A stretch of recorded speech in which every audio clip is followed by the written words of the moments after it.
இணைந்து ஜெபிப்போம். ஆண்டவரே, இயேசுவே, தெய்வங்களுக்கெல்லாம் தெய்வமே, உம்மை துதிக்கின்றேன்.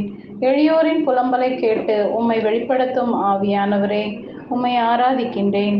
மாண்பும் மகத்துவமும் நிறைந்தவரே, உம்மை ஆராதிக்கின்றேன். ஆண்டவரே, என்னை கவனியும்.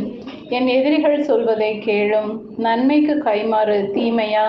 என் உயிரை போக்க குழிப்பறுத்திருக்கின்றார்கள் என்று துன்ப வேளையில் மன்றாடிய எரேமியாவின் புலம்பலை கருணை கொண்டு நோக்கினீர் என்பதை இன்றைய இறைவார்த்தையின் மூலமாய் வாசிக்கின்றேன்.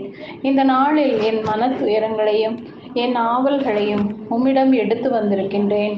கருணையோடு பாரும். எருசலேம் மகளிருக்கு கூறிய ஆறுதல் வார்த்தைகளால் வாழ்வு தாரும். ஆண்டவரே, இயேசுவே, துன்ப வேளையில் என்னை கரம் பிடித்து நடத்தியவரே, சாவின் கட்டுகளிலிருந்து விடுதலை தந்தவரே, உமக்கு எதிராய் நான் செய்யும் பாவங்களை எல்லாம் பாராமல் என்னை பரந்த பாதையில் நடத்தினீரே, உமக்கு நன்றி கூறுகின்றேன். நீரே என்னை நம்பிக்கையில் நிலைத்து வாழ வரம் தாரும். எளியோரின் புலம்பலையும் வறியோரின் பெருமூச்சையும் கேட்டு இப்பொழுதே எழுந்து வருகின்றேன்.